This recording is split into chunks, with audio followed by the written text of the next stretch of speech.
पहलगाम हमले के बाद भारत ने ऑपरेशन सिंदूर के तहत पाकिस्तान को मुंहतोड़ जवाब दिया, जिसके बाद से ही दोनों देशों के बीच तनाव बढ़ता ही जा रहा है। वहीं इस तनाव का असर बॉलीवुड इंडस्ट्री पर भी साफ देखा जा सकता है। कई सारी फिल्में और शोज कैंसिल हो चुके हैं।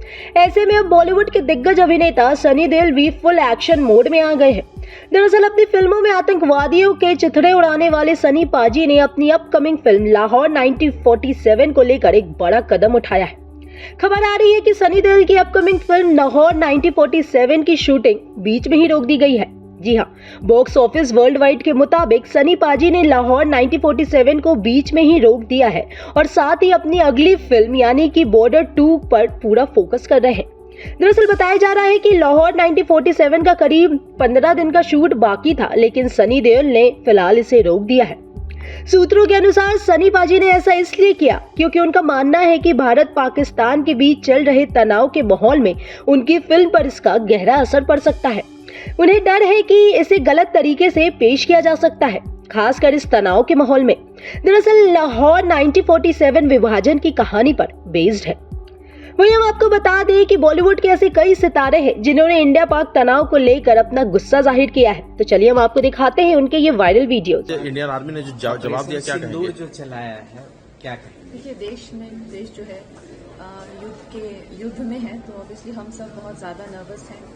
और एक अपनी जो सेना है, जो मैंने आज भी सुबह इंस्टाग्राम पे डाला, जो हमारी रक्षा करते हैं, भगवान उनकी रक्षा करे और उन्हें बहुत ज़्यादा कामयाबी दे और बहुत ज़्यादा हमारी जो है हम सब प्रेयर कर रहे हैं कि हमारा देश जो है हर खतरे से दूर रहे। तो जैसे कहते हैं ना कि हमें खतरा नहीं है, हम खुद खतरा है, स्वयं खतरा है। तो प्रधानमंत्री जी के साथ हम सब का जो है हम सब का मनोबल उनके साथ है। और जैसा कि ऑपरेशन सिंदूर हमारे यशस्वी प्रधानमंत्री जी ने ये नाम इस ऑपरेशन को दिया, जो हमारी बेटियां हैं, हमारी माताओं के सामने बहुत क्लोज प्रॉक्सिमिटी में, जैसे आपने सुना कि हेड शूट करके जो है उनके सुहागों को छीना गया, तो उसमें कई खून से जो है उसका बदला लिया जा रहा है। तो हम देश की कामयाबी की प्रार्थना करते हैं। इंडियन आर्मी ने साफ कर दिया है कि अगर पाकिस्तान ने फिर कोई ऐसी हरकत करने की कोशिश की तो इससे भी ज्यादा जोरदार तरीके से जवाब होगा। बिल्कुल, देश है पूरा विश्व बहुत नाजुक दौर से गुजर रहा है। अगर आप देखें तो चाहे वो रशिया यूक्रेन हो या और देश जो इस तरह के वॉर में एंगेज हुए हैं, आप देखिए उनकी कितनी ज्यादा हानि हो गई। अब हमारा देश जो है चौथी सबसे बड़ी अर्थव्यवस्था बनकर तीसरे नंबर पे जा रहा है। अभी हमारा यूके के साथ में जो डील हुआ है, जिस तरह से सारी आईफोन की यहाँ पे, तो लोग जो है हमसे जलेंगे और हमें जो है किसी तरह से नुकसान पहुंचाने की कोशिश करेंगे। लेकिन यही फायदा होता है जब आपके पास एक full time working prime minister होते हैं। अगर आपके पास पार्ट टाइम वाले होते हैं तो आपने पहले देखा है कैसे रोना धोना करके जो है वो अमेरिका जाते थे। लेकिन ये फुल टाइम प्राइम मिनिस्टर हैं और इन्होंने जो है जो कहते हैं कि हाथों में इनके तलवार है और साथ में कमल का फूल भी है, तभी तो हम इन्हें अवतार। आप सबको मेरा नमस्कार। ये जो हादसा है ना, इसको बयान करना भी बहुत मुश्किल है। सोच भी नहीं सकता था आदमी कि अब इस वक्त जब चीजें ठीक हो रही है और जिन लोगों का दम वो भरते थे, उन्हीं लोगों की खुशियां छीन ली। और टूरिस्ट जो होता है ना, हम जब जाते हैं हर जगह स्टेटों में जाते हैं, टूरिस्ट को लोग भगवान मानते हैं, उसकी इज्जत होती है। लेकिन यहां इस तरह ये सलूक, आदमी बहुत तकलीफ पहुंची हमको। ये बात सही है कि मैं कुछ दिन बाद 28 को मैं कटरा में था, मैं 3-4 दिन वहां रहा। वहां मैं कुछ लोगों से इसलिए मिला कि मैं एक मैसेज देना चाहता था कि वैष्णो देवी के यहाँ सब ठीक ठाक है। लेकिन वो जो वहां पहलगाम में जो हुआ है, बहुत तकलीफ हुई उससे। उसके बाद जो रिएक्शन हुआ है, कभी कभी इस तरह के हादसे जब होते हैं तो वो आपको सोचने पे मजबूर कर देते हैं, एक होने पे मजबूर कर देते हैं। क्या कहना चाहेंगे ऑपरेशन सिंदूर के बारे में जो इंडियन गवर्नमेंट ने किया है? मैं सराहना करना चाहता हूं पीएम मोदी साहब का, क्योंकि ये जो हादसा है ये किसी एक के, दो का, 10-50 के बस का नहीं था, ये सरकार के ही बस का है। लेकिन सरकार ने जिस तरह मिलके जो सोचा है वो हम भी नहीं सोच पा रहे थे। हाँ, बहुत से लोगों के दिमाग में आ रहा था क्यों नहीं हो रहा, उनका तो ये था कि फटाफट जवाब मिल जाए, लेकिन सरकारें उस तरह बिहेव नहीं करती हैं, सरकारें उस तरह नहीं चलती, उनका एक अपना तरीका होता है। लेकिन जब सब कुछ हुआ तो हमें पता चला कि किस तरह सारी दुनिया को मोदी सरकार ने साथ में लिया, सबको इन्फॉर्म किया, सबको बताया कि हमारे साथ क्या हुआ है और इसके माने क्या है। उसके बाद जो किया है सरकार ने, मुझे लगता है उसमें पूरा देश जो है सरकार के साथ में है। ऐसा स्टेप जो उठाया उसमें हम सब परेशान। हर चीज की एक हद होती है यार, कहां तक जाओगे आप? हम जरा सा खुश हुए हम देखो हैरान, मैं एक छोटा सा स्पोर्ट्समैन भी हूं और मेरी सोच वैसी है। वहां के स्पोर्ट्समैन ये महसूस करते हैं कि स्पोर्ट्स से एक दूसरों को नजदीक ला सकती है, लेकिन आप क्यों नहीं बोल रहे?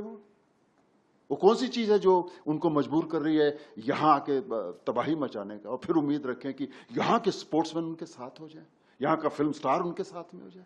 कैसे हो जाए? नहीं चलेगा यार।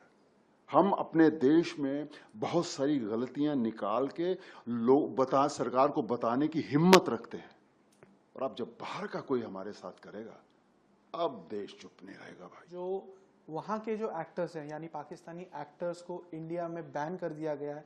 इवन बहुत सारे पाकिस्तानी कंटेंट क्रिएटर्स के यूट्यूब चैनल्स को भी इंडिया में बैन कर दिया गया है। काफ़ी सारे क्रिकेटर्स के जो चैनल थे जिसमें इंडिया की काफ़ी ज़्यादा व्यूअरशिप होती थी, उसे भी बैन कर दिया गया है।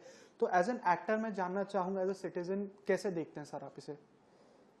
उन्होंने कोई मकसद बताया था जब बच्चों को, उनकी माओं को, नई भाई लड़की के हस्बैंड को मारा? क्या क्या बोल के मारा? बताया था हमको, समझाया था हमको कि हमारी ये पीड़ा है, इसके लिए हम कर रहे हैं। आज देश जो भी करेगा, सरकार जो भी कहेगी, हम हिंदुस्तानियों को एक सवाल नहीं करना है सरकार से। जवाब ऐसे नहीं बनते, ये जवाब बनना बहुत जरूरी था।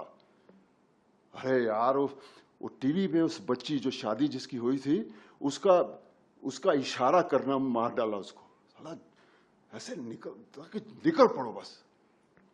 सर, मैं तो देश के साथ में हूँ, हम सब देश के साथ, जितनी भी हम लोग आज बातें करते हैं दोस्तों के बीच में, इसका जिक्र होता है तो एक बात तय है, जो सरकार कहेगी हम उसके साथ में। सबसे पहले सबको जय हिंद, भारत माता की जय, हिंदुस्तान जिंदाबाद। आई थिंक जो भी हो रहा है वो आई थिंक ऊपर वाला लिखता है और चीज़ें होती हैं। तो पाकिस्तान की बुद्धि भ्रष्ट हो गई थी जो उनने लोगों को भेजा कश्मीर में, क्योंकि कश्मीर बहुत तरक्की कर रहा था। आपको मैं बताना चाहता हूँ कि मैं कश्मीर कॉलेज टाइम में गया था और मैंने कसम खाई थी इस धरती में वापस कभी नहीं जाऊँगा, बिकॉज वहाँ के लोग, उनकी थिंकिंग ठीक नहीं लगी थी मुझे। लेकिन अब slowly I think government change होने के बाद, काफ़ी सारी चीज़ें चेंज होने के बाद काफ़ी लोग बदल चुके थे and things were improving drastically. इतने टूरिस्ट कश्मीर जाने लगे थे, मैं भी कभी सोचा था कि क्या पता एक बार फिर कश्मीर जाना पड़ेगा, क्योंकि लोग शायद उन्हें अक्ल आ गई है, शायद सुधर गए हैं, पर ऐसा नहीं हुआ। एंड उससे पहले ये हादसा हो गया। ये हादसा पाकिस्तान ने करके बहुत बड़ी गलती की है, क्योंकि पहले बार कश्मीरी भी हिंदुस्तान की तरफ आए हैं। सब पूरा का पूरा इंडिया एक हो गया, हिंदू मुस्लिम सिख ईसाई। एंड ये पाकिस्तान को बहुत ही बड़ी गलती की जो सज़ा भुगतनी पड़ रही है, operation Sindoor, that is just fantastic. मैं पहले ही ट्वीट कर चुका था कि जिसने भी ये नाम दिया उसको मेरी तरफ से कोटि कोटि प्रणाम। ऑपरेशन सिंदूर हमारे दिल को छूता है। लोग बोल रहे हैं मोदी जी ने दिया, तो वो मोदी जी तो खैर इंसान नहीं भगवान टाइप है, इतने ब्रेनी हैं कि आई थिंक डेफिनेटली उनने दिया होगा। जो हमारी दो बेटियां आई हमारे देश की, वो दिखाती हैं, दर्शाती हैं कि हम कितने स्ट्रांग देश हैं। हमारे हिंदू मुस्लिम सिख ईसाई सब एक हैं, and that is our India. हमारे जो मुसलमान भाई हैं इंडिया के अंदर, वो बहुत ही अलग टाइप के हैं, वो बिल्कुल अमन प्रिय हैं। लेकिन ये जो बाहर से आ रहे हैं, बांग्लादेश से आ रहे हैं, पाकिस्तान से आ रहे हैं और यहाँ रह रहे हैं, वो अमन और शांति को खराब करते हैं, भंग करते हैं। इन सबको निकाल के बाहर फेंका जाए। And I am with the government is fantastic. जिस तरीके से उन्होंने रिस्पॉन्ड किया है, जो हमारे बाकी सब जो आर्मी के लोग, नेवी के लोग, एयरफोर्स के लोग, उन्हें जितने भी सल्यूट किए जाएं वो कम है। We are so proud of you all, we are so proud of our ministers, our government, that कोई भी इसके सामने आई थिंक एक भी वर्ड बुरा नहीं बोल सकता। एंड ये सबक सिखाना बहुत जरूरी था, because the whole world is watching. हमने पाकिस्तान को अटैक नहीं किया है, हमने टेररिस्ट को अटैक किया। We try to kill terrorism. India doesn't attack, India has never attacked anybody in its life. We have never started a war. पर terrorist होएगा तो घर पे घुस के मारेंगे, मोदी जी ने कहा और मोदी जी ने कर दिखाया। एक्टर पॉइंट ऑफ व्यू से मैं जानना चाहूँगा आपसे, जो इंडियन गवर्नमेंट का एक डिसीजन है एंड काफ़ी सारे फिल्म ऑर्गेनाइजेशन का भी डिसीजन है कि पाकिस्तानी एक्टर्स को बैन किया जाए, उनके यूट्यूब चैनल्स को बैन किया जाए, उनके सोशल मीडिया अकाउंट्स को बैन किया जाए, जिसमें काफ़ी सारे क्रिकेटर्स भी थे जिनके यूट्यूब चैनल्स को बैन कर दिया है, सोशल मीडिया को बैन कर दिया है, क्या कहना चाहेंगे? सिर्फ बैन नहीं, जिंदगी भर ये कभी भी लाइफ में वापस अलाउ नहीं होने चाहिए to operate in India, to have Indian followers और to even be seen on YouTube. They should be banned for life. जब तक पाकिस्तान के लोग ये नहीं समझ पाए कि हम उनके बाप हैं, India is the father, India is the nation, उसके टुकड़े होते जा रहे हैं, पाकिस्तान बना, बांग्लादेश बना, अब बलूचिस्तान बनेगा। तो this is going to happen. You bloody understand that India is never ever done anything wrong with you all, never sent any terrorist. We can also train. It's very easy to train a terrorist. बेचारे गरीब लोग हैं, थोड़े से पैसे दे दो, थोड़े हूर दिखा दो, किसी को हूर नहीं मिलने वाली। हूर में भी वेटिंग लिस्ट चालू हो चुकी है, कोई हूर होती ही नहीं है यार, बकवास बातें हैं ये। तो प्लीज, जब तक पाकिस्तानी लोग अपनी आर्मी को निकाल के बाहर नहीं फेंकते, डेमोक्रेसी नहीं लाते, ये सब लाइफ लॉन्ग बैन होना चाहिए।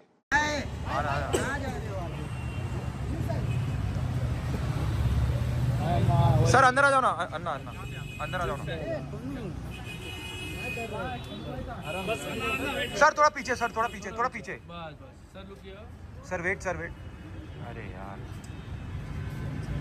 हाँ नहीं नहीं बहुत भाई। सर सुनील सर, एक सोलो सोलो।